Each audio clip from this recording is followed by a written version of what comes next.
আল্লাহ পাক রব্বুল আলামিন এই আয়াতের মধ্যে তার হাবিবকে রিসালাতের দায়িত্ব বুঝায়া দিলেন, ঘোষণা দিলেন, ইয়া আইয়ুহার রাসূল, হে আমার হাবিব, আপনার কাছে ওহির মাধ্যমে যা কিছু দেওয়া হয়েছে সেটা আপনি মানুষের কাছে তাবলীগ করুন, পৌঁছায়া দেন। বাল্লিগ মা উনজিলা ইলাইকা মির রাব্বিক, আপনার প্রতিপালকের পক্ষ থেকে আপনার কাছে যা কিছু দেওয়া হয়েছে, নাজিল করা হয়েছে, মানুষকে জানায়া দেন। ওয়া ইল্লাম তাফআল, যদি আপনি এই কাজ করতে না পারেন, মানুষকে জানাতে না পারেন, ফামা বাল্লাগতা রিসালাতা, আমি রব্বুল আলামিন মনে করে নিব আপনি রাসূল হিসাবে সফল হতে পারেন নাই। এত বড় দায়িত্ব রব্বুল আলামিন দিয়া দিলেন। আপনার দায়িত্ব হলো যা কিছু আপনাকে দেওয়া হবে মানুষকে জানাবেন, মানুষকে সঠিক কথা বলবেন, রিসালাতের দায়িত্ব পালন করবেন। আমি রব্বুল আলামিনের দেওয়া নতুন ধর্মের দিকে মানুষকে দাওয়াত দিতে থাকবেন। দাওয়াত দিতে গিয়ে অনেক মানুষ আপনাকে কটু কথা বলবে। এতদিন পর্যন্ত আমাদের বাপ দাদার ধর্ম আমরা মেনে এসেছি, পালন করে এসেছি, কোনো বাধা আসে নাই। আজকে দেখি মুহাম্মদ নতুন ধর্মের কথা বলি, নতুন শরীয়তের কথা বলি, এটা অনেকেই সহ্য করতে পারবে না। আপনি রাসূল হওয়ার পরেও আপনাকে অনেকেই কষ্ট দিবে, কিন্তু মনে রাখবেন আমি রব্বুল আলামিন গ্যারান্টি দিচ্ছি, ওয়াল্লাহু ইয়াসিমুকা মিনান নাস, দুনিয়ার জমিনে আমার দ্বীনের দাওয়াত দিতে গিয়ে অনেক মানুষ কষ্ট দিবে, কিন্তু সকল কষ্টের পরে যিনি সান্ত্বনা দিতে পারেন, আওয়াজ দিয়া বলেন তিনি কে? রব্বুল আলামিন ঘোষণা দিয়ে দিলেন, হাবিব আমার ধর্মের দাওয়াত আপনি দিবেন, মানুষ কষ্ট দিবে, সান্ত্বনা আমি রব্বুল আলামিন দিব। মনে রাখবেন, যারা জালেম জুলুম করবে, যারা কাফের কুফরি করবে, যারা মুশরিক শিরক করবে, আমি রব্বুল আলামিন কখনোই তাদেরকে হেদায়েত দিব না। আল্লাহর নবীর উপর দাওয়াত চলে আসলো, আপনি রিসালাতের দায়িত্ব পালন করার জন্য ঘর থেকে বের হয়ে যান, বের হয়ে মানুষকে দাওয়াত দিতে শুরু করেন। দুনিয়ার মুসলমান ইমানদার, আল্লাহর হাবিবের উপরে এই দাওয়াতের কথা চলে আসার পরে ঘর থেকে বের হয়ে গেলেন, মক্কার অলিতে গলিতে ঘুরে ঘুরে নতুন ধর্মের দাওয়াত দিতে লাগলেন, যে ধর্ম সঠিক, এই ধর্ম ব্যতীত আর কোন ধর্ম পৃথিবীর জমিনে চলবে না। কিয়ামতের আগ পর্যন্ত এই ইসলাম ধর্মই টিকে থাকবে। রব্বুল আলামিনের নির্দেশে মায়ার নবী দাওয়াত দিতে থাকলেন, দাওয়াত দিতে থাকলেন। অনেক মানুষ এই ধর্মের দিকে প্রবেশ করলো, এই ধর্মের মধ্যে প্রচুর পরিমাণে কাফের মুশরিক দীক্ষিত হলো, অনেক মানুষ নরনারী মুসলমান হয়ে গেল। মক্কার কুরাইশ বংশের কাফের মুশরিকদের সহ্য হয় নাই, এত পরিমাণে মানুষ অল্প দিনে মুসলমান হয়ে যাচ্ছে। মনে হয় আমাদের 360টা দেব দেবীর উপরে আক্রমণ আসবে, মনে হয় আমাদের বাপদাদার ধর্ম জমিনের মধ্যে টিকে থাকবে না। মক্কার কাফের মুশরিকরা, কুরাইশ বংশের কাফের মুশরিকরা মুসলমানদের উপরে চড়াও হয়ে গেল, বিভিন্ন ভাবে জুলুম নির্যাতন করতে শুরু করলো। এমন জুলুম নির্যাতন বলে প্রকাশ করার মতো নয়। রব্বুল আলামিন, এটা আরশের মালিক, তিনি আরশ থেকে দেখতে থাকলেন মুসলমানরা সব নির্যাতন সহ্য করছে। এক পর্যায়ে যখন সহ্যের সীমা থাকলো না, রব্বুল আলামিন হিজরতের অনুমতি প্রদান করে সূরা জুমারের 10 নম্বর আয়াত নাজিল করে দেন। রব্বুল আলামিন ঘোষণা দিলেন, কুল ইয়া ইবাদিয়াল্লাযীনা আমানুত্তাকু রাব্বাকুম লিল্লাযীনা আহসানু ফী হাযিহিদ দুনিয়া হাসানাহ ওয়া আরদুল্লাহি ওয়াসিআতুন ইন্নামা ইউওয়াফফাস সাবিরুনা আজরাহুম বিগাইরি হিসাব। আল্লাহ পাক রব্বুল আলামিন ঘোষণা দিয়ে দিলেন সূরা জুমার 10 নম্বর আয়াত, হে আমার হাবিব, আপনি আপনার উম্মতকে শোনায়া দেন, ইয়া ইবাদিয়াল্লাযীনা আমানুত্তাকু রাব্বাকুম, হে আমার ঈমানওয়ালা বান্দারা, তোমরা আমি আল্লাহকে ভয় করো। প্রথম কাজ হবে তোমরা আমি আল্লাহকে ভয় করো, তাকওয়া অর্জন করো। লিল্লাযীনা আহসানু ফী হাযিহিদ দুনিয়া হাসানাহ, এই দুনিয়ার জমিনে যারা কষ্ট করে নেক আমল করবে, আমি রব্বুল আলামিন কাল কিয়ামতের ময়দানে এগুলোর সওয়াব প্রচুর পরিমাণে দান করব। ওয়া আরদুল্লাহি ওয়াসিআ, রব্বুল আলামিন বললেন আমি আল্লাহর জমিন অনেক প্রশস্ত, আল্লাহর জমিন অনেক প্রশস্ত।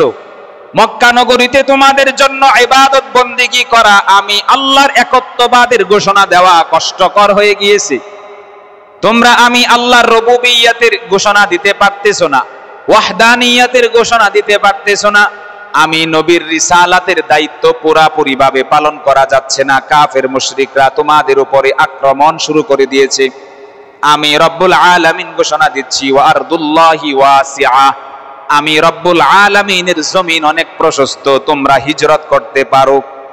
ইন্নামা ইউয়াফফাস সাবিরুনা আজরাহুম বিগাইরি হিসাব।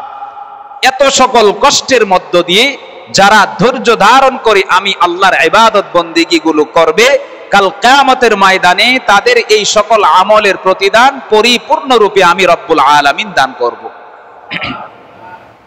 এই আয়াত নাজিল হয়ে যাওয়ার পরে নবুয়তের ৫ম বছর রজব মাস হযরত উসমান ইবনে আফফান রাদিয়াল্লাহু তাআলা আনহুর নেতৃত্বে মক্কা নগরী থেকে ১২ জন মুসলমান পুরুষ এবং ১৪ জন মুসলমান নারী, তারা একসাথে মিলে তখনকার সময়ের হাবশা, বর্তমান সময়ের ইথিওপিয়া, সেখানে তারা মক্কা নগরী ছেড়ে হিজরত করে চলে গেলেন।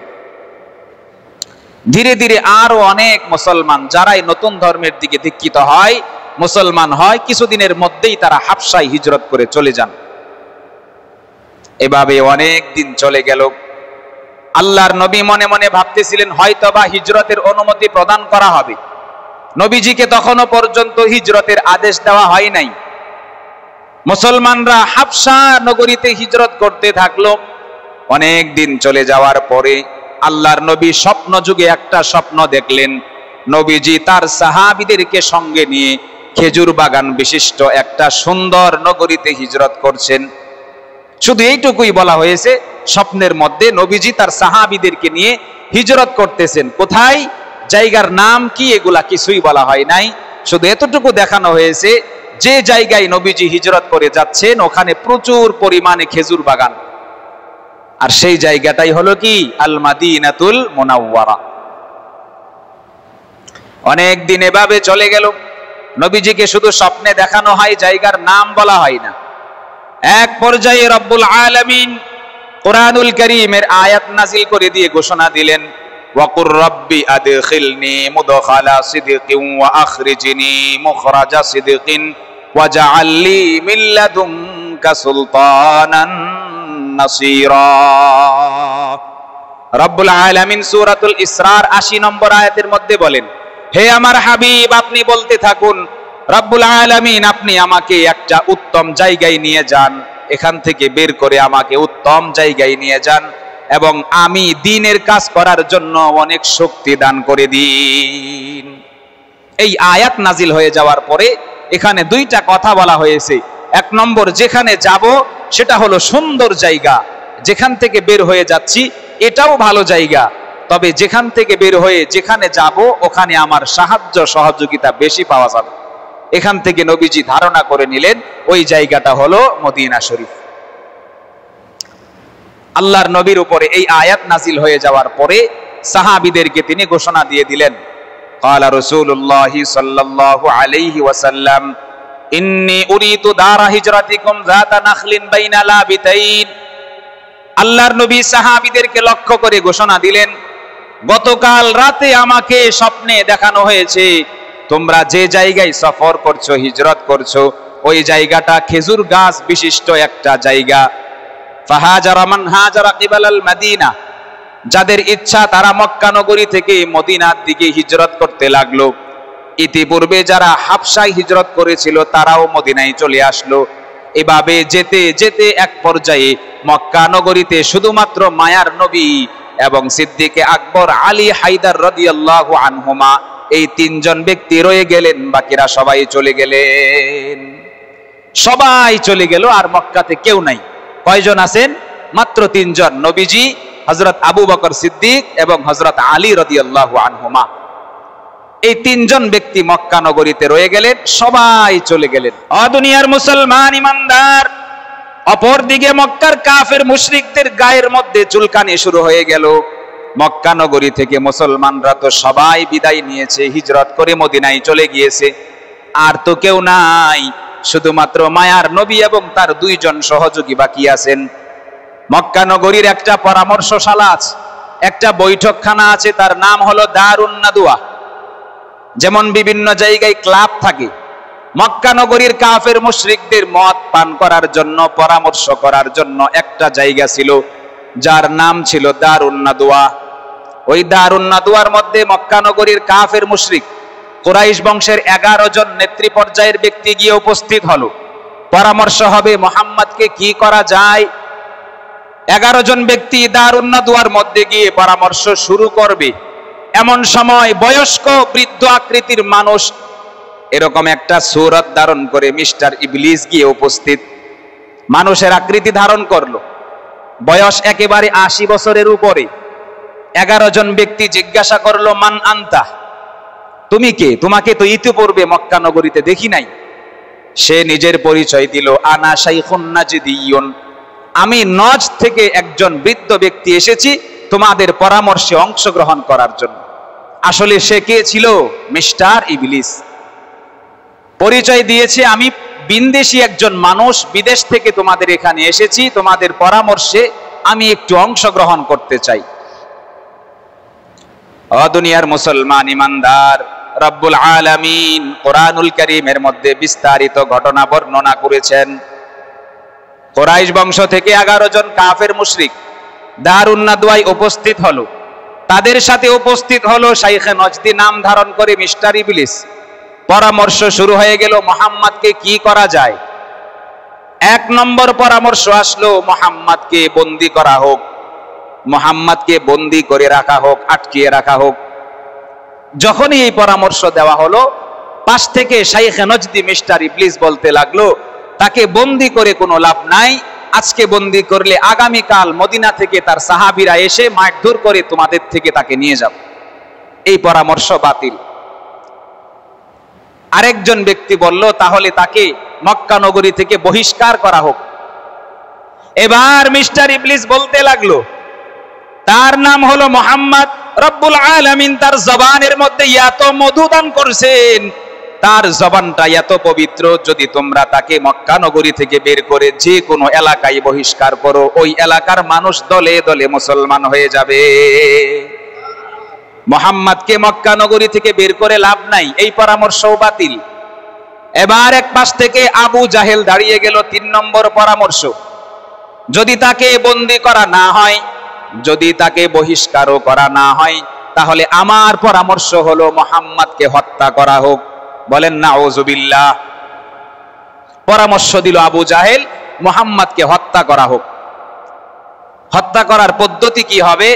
পদ্ধতি হবে, মক্কা নগরীর যত গোত্র আছে, যত বংশ আছে, সকল বংশ থেকে একজন মর্দে মুজাহিদ শক্তিশালী যুবক, তাকে বাছাই করা হবে। প্রত্যেক গোত্র থেকে একজন শক্তিশালী যুবক, সবাই মিলে একসাথে মুহাম্মাদের উপরে রাত্রিবেলায় তার ঘরের মধ্যে হামলা করবে।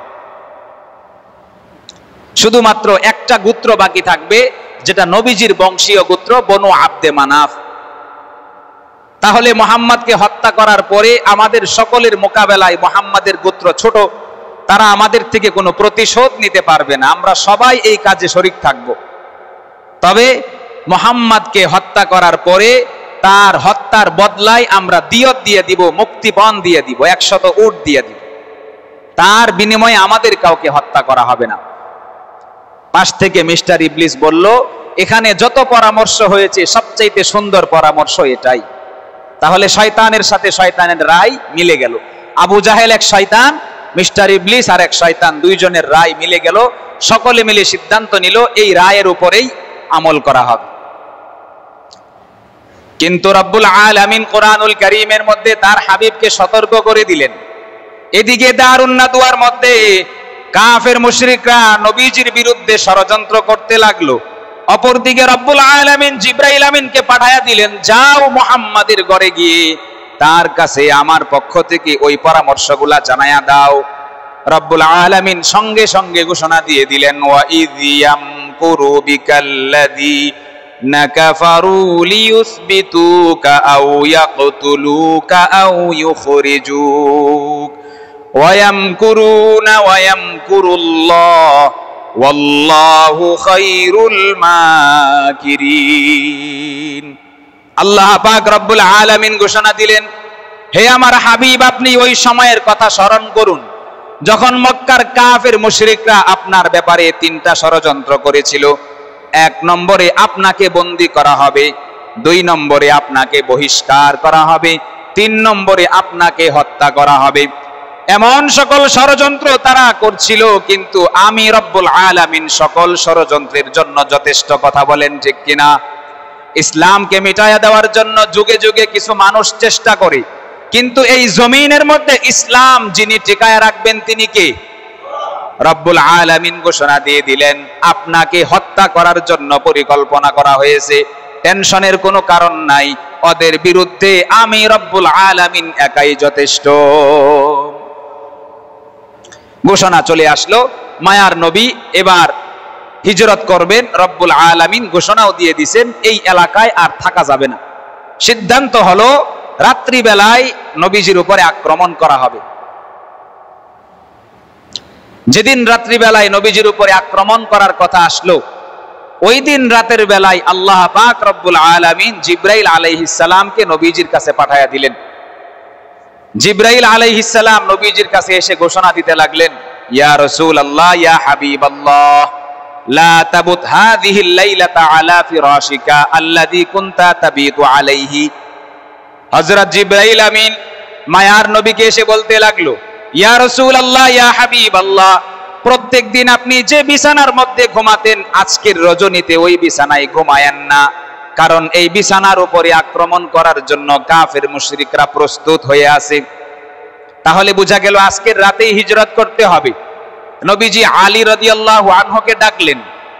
আলী রাদিয়াল্লাহু আনহুর কাছে আমানতের সকল জিনিস বুঝায়া দিয়া বললেন, আলী, তুমি আমার বিছানায় ঘুমাও চাদর মুড়ি দিয়ে, তোমার চেহারা হাত পা যেন দেখা না যায়, সারা রাত তুমি এখানে ঘুমায়া থাকবা।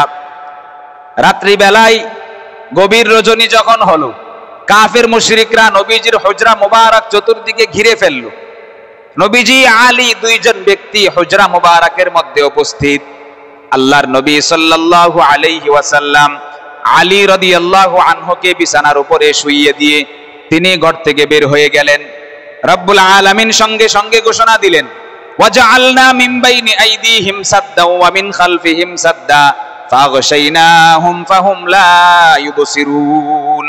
হে আমার হাবিব, আপনি তো ঘর থেকে বের হয়ে গেলেন, চতুর্দিকে কাফের মুশরিকরা আপনার ঘর ঘেরাও করে আছে, আপনি এক মুষ্টি বালি হাতে নেন, নিয়ে ওটার মধ্যে সূরা ইয়াসিনের এই আয়াত তেলাওয়াত করেন, তেলাওয়াত করে বালিটা চতুর্দিকে ছিটায়া দেন, তাদের চক্ষু অন্ধ করে দেওয়ার দায়িত্ব আমি আল্লাহ নিয়েছি। আল্লাহর নবী ঘর থেকে বের হলেন, এক মুষ্টি বালি নিলেন, সূরা ইয়াসিনের আয়াত তেলাওয়াত করে চতুর্দিকে ছিটায়া দিলেন, কেউ দেখতে পায় নাই। নবীজি সরাসরি আবু বকরের ঘরে গিয়ে উপস্থিত। আবু বকরের বাড়ির সামনে গিয়ে দরজার মধ্যে টোকা দেওয়ার সঙ্গে সঙ্গে আবু বকর দরজা খুলে হাজির। নবীজি আশ্চর্য হয়ে জিজ্ঞাসা করলেন, মা লাকা ইয়া আবা বকরিন, হে আবু বকর, গভীর রজনী আমি তোমার ঘরের দরজার মধ্যে টোকা দেওয়ার সঙ্গে সঙ্গে কিভাবে তুমি সামান্য দেরি করা মাত্রই দরজাটা খুলে ফেললে? সিদ্দিকে আকবর রাদিয়াল্লাহু আনহু বললেন, ইয়া রাসূলুল্লাহ, ইয়া হাবিবাল্লাহ, ওগো আল্লাহর নবী, আজ থেকে 4 মাস আগে আপনি আমাকে বলেছিলেন হিজরতের অনুমতি দেওয়া হয়েছে, যে কোনো দিন তোমাকে নিয়ে মদিনার উদ্দেশ্যে আমি নবী হিজরত করব। ইয়া রাসূলুল্লাহ, ইয়া হাবিবাল্লাহ, আজকের দিন সহ টানা 4 মাস যাবত রাত্রি বেলায় আমি আবু বকর একদিনের জন্য ঘুমাই নাই।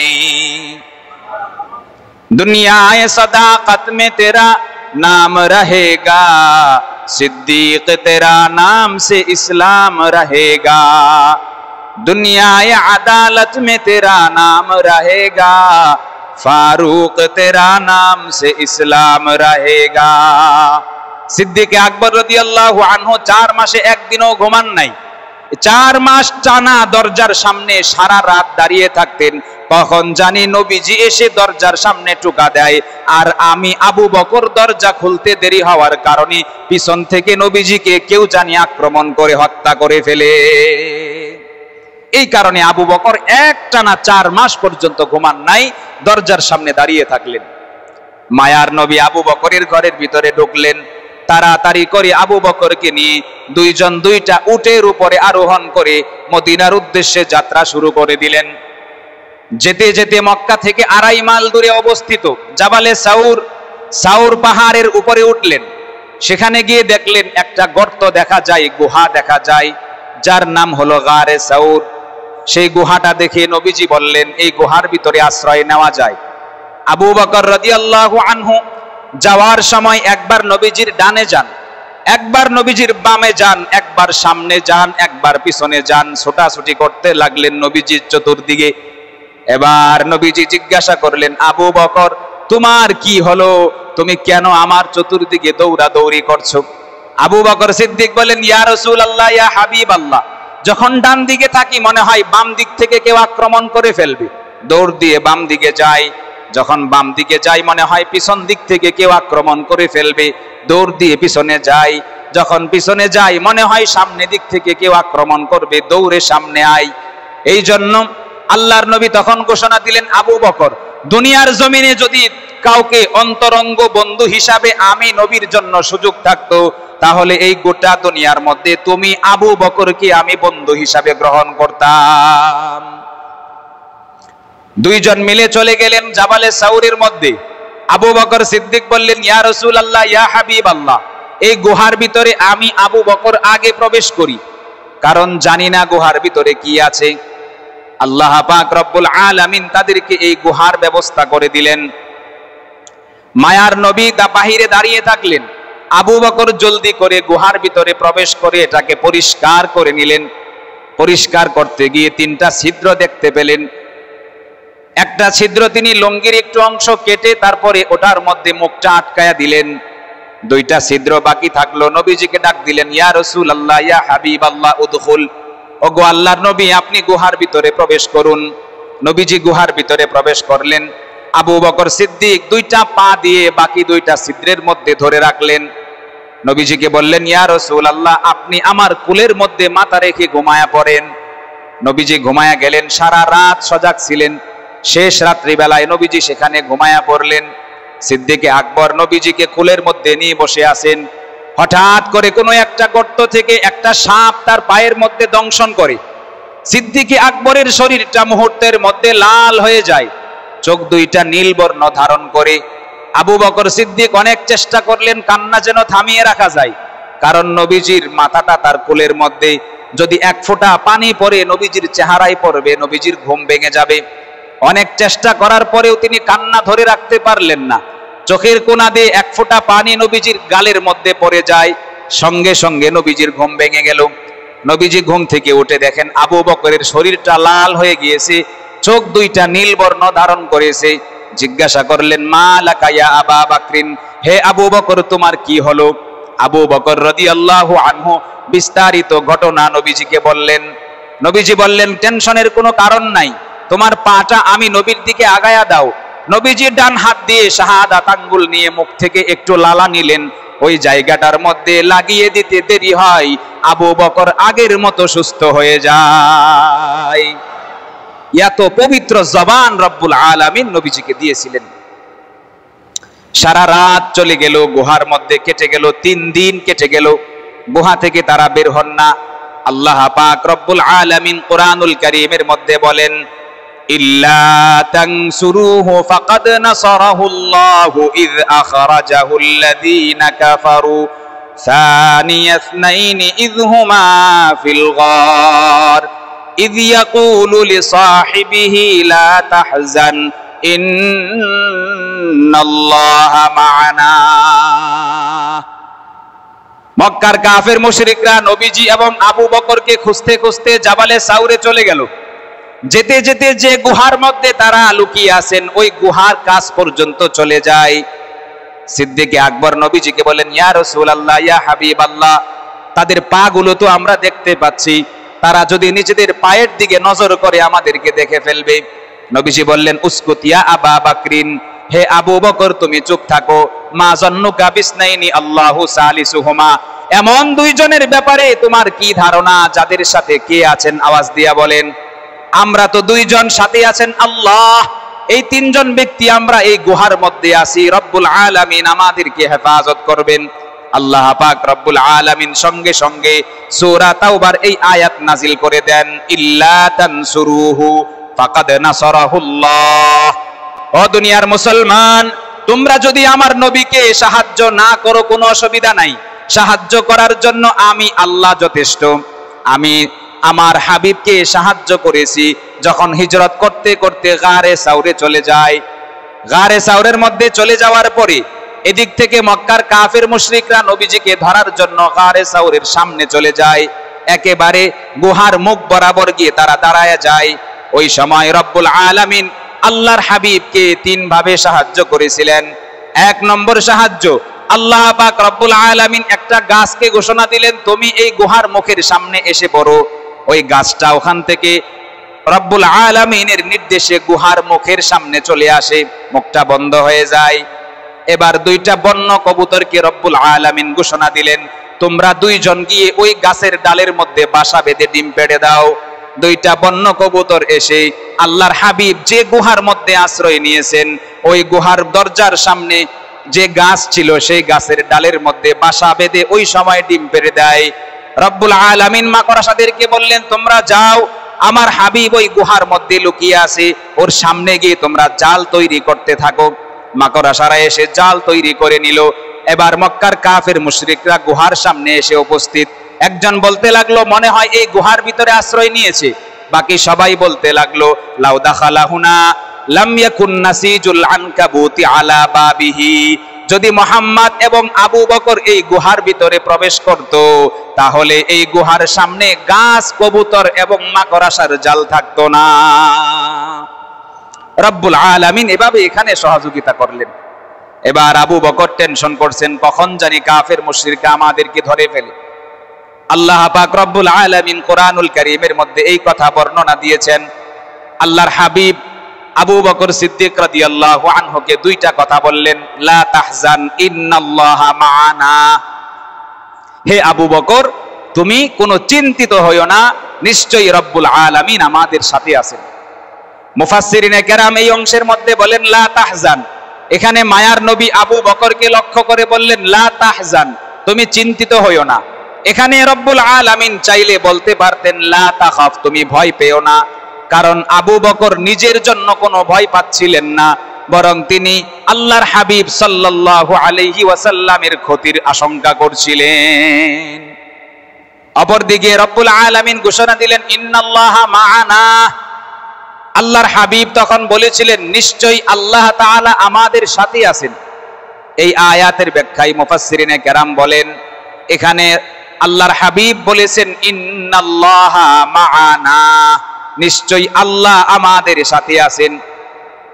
অপর এক আয়াতের মধ্যে রব্বুল আলামিন বনি ইসরাইলের বর্ণনা দিয়েছেন, যেখানে মূসা আলাইহিস সালাম বনি ইসরাইলদেরকে নিয়ে নীল নদ পার হওয়ার জন্য দৌড়াচ্ছিলেন। পিছন দিক থেকে ফেরাউনের বাহিনী তাদেরকে ধরে ফেলার উপক্রম হয়। এমন সময় বনি ইসরাইলরা বলেছিল ইন্না লামুদরাকুন, হয়তোবা কিছুক্ষণের মধ্যেই আমরা পাকড়াও হয়ে যাব। ওই সময় মূসা আলাইহিস সালাম বলেছিলেন কাল্লা ইন্না মাইয়া রাব্বি সায়াহদিন, কখনোই তারা আমাদেরকে ধরতে পারবে না, নিশ্চয়ই আমাদের সাথে, নিশ্চয়ই আমার সাথে আমার প্রতিপালক আছেন। তাহলে দুই জায়গায় দুইজন নবী পেরেশানিতে পড়েছেন। এক জায়গায় আমাদের নবী গারে সাউরে পেরেশানিতে পড়েছেন, তিনি বললেন টেনশনের কোনো কারণ নাই, নিশ্চয়ই আল্লাহ আমাদের সাথে আছেন। আরেক জায়গায় নবী মূসা ফেরাউনের কবল থেকে বাঁচার জন্য বিপদে পড়লেন, সেখানে তিনি বললেন নিশ্চয়ই আমার সাথে আমার প্রতিপালক আছেন। মুফাসসিরিনে কেরাম বলেন এখানে কয়েকটা বিষয়। এক নম্বর, আমাদের নবী বললেন ইন্নাল্লাহা মাআনা, নিশ্চয়ই আল্লাহ আমাদের সাথে আছেন, অর্থাৎ আল্লাহর সাহায্য আমার উম্মতের সাথে কিয়ামতের আগ পর্যন্ত থাকবে। আর মূসা আলাইহিস সালাম বললেন নিশ্চয়ই আমার প্রতিপালক শুধু আমার সাথে আছেন। তাহলে মূসা আল্লাহর সাহায্যকে শুধু নিজের জন্য খাস করেছেন, আর আমাদের নবী গোটা উম্মতের জন্য সাহায্য নির্ধারণ করেছেন। দুই নম্বর, আল্লাহ তাআলা এই আয়াতের মধ্যে বললেন, নবীজি বলছেন ইন্নাল্লাহা মাআনা। আল্লাহর নবী এখানে রব্বুল আলামিনের সবচেয়ে পরিচিত শব্দ আল্লাহ শব্দ ব্যবহার করছেন, আর মূসা আলাইহিস সালাম ওখানে রব শব্দ ব্যবহার করছেন। উদ্দেশ্য হলো নবীজির উচ্চারণের সময় আল্লাহর প্রতি প্রেম, ভালোবাসা, ভক্তি অনেক বেশি ছিল, বিশ্বাস অনেক বেশি ছিল, নিশ্চয়ই আল্লাহ আমার সাথে আছেন, আমাদের সাথে আছেন। মূসা আলাইহিস সালাম শুধু বলেছিলেন নিশ্চয়ই আমার সাথে আমার প্রতিপালক আছেন। এই কথাগুলোর মধ্যে অনেক তফাৎ। মুফাসসিরিনে কেরাম বলেন আল্লাহর নবী ওই গুহার মধ্যে নিশ্চয়ই আল্লাহ আমাদের সাথে আছেন এই কথা বলার কারণে কিয়ামতের আগ পর্যন্ত কোনো মুমিন যদি বিপদে পড়ে 100% বিশ্বাস নিয়ে আল্লাহর উপরে তাওয়াক্কুল করতে পারে, সেই বিপদ থেকে রব্বুল আলামিন তাকে অবশ্যই অবশ্যই বের করে দিবেন। আল্লাহর হাবিব সাল্লাল্লাহু আলাইহি ওয়াসাল্লাম গুহার মধ্যে 3 দিন থাকলেন। 3 দিন পরে সেই গুহা থেকে বের হয়ে গেলেন। টানা 8 দিন পর্যন্ত সফর করতে করতে এক পর্যায়ে নবীজি গিয়ে কুবা নগরীতে পৌঁছলেন। 8 দিন সফর করে, আগে 3 দিন, এখন হলো 8 দিন, 11 দিন। এই 8 দিন কুবা নগরীতে গিয়ে 8 দিন সফর করতে করতে কুবা নগরীতে গিয়ে পৌঁছলেন। সেখানে গিয়ে নবীজি 4 দিন অবস্থান করলেন। সেখানে মসজিদ নির্মাণ করলেন, মসজিদে তাকওয়া। মসজিদের নাম হলো মসজিদুত তাকওয়া, তাকওয়ার মসজিদ। এই মসজিদে নবীজি সাহাবীদেরকে নিয়ে নামাজ আদায় করলেন। 4 দিন পর্যন্ত এই নগরীতে থাকলেন। ওইদিকে আলীকে রেখে আসছিলেন মক্কা নগরীতে বিছানায় শুইয়ে। আলী রাদিয়াল্লাহু আনহু নবীজির 3 দিন পরে মক্কা থেকে বের হলেন, কুবা নগরীতে এসে নবীজির সাথে মিলিত হলেন। এবার আবু বকর, আলী, নবীজি 3 জন একসাথে কুবা নগরীতে 4 দিন অবস্থান করার পরে 3 দিন, 8 দিন, 4 দিন, কতদিন হয়? 15 দিন। 15 দিন পরে মদিনার উদ্দেশ্যে রওনা দিলেন। আরো 1 দিন সফর করার পরে একটানা 16 দিন সফর করার পরে মদিনার মধ্যে গিয়ে নবীজি প্রবেশ করলেন।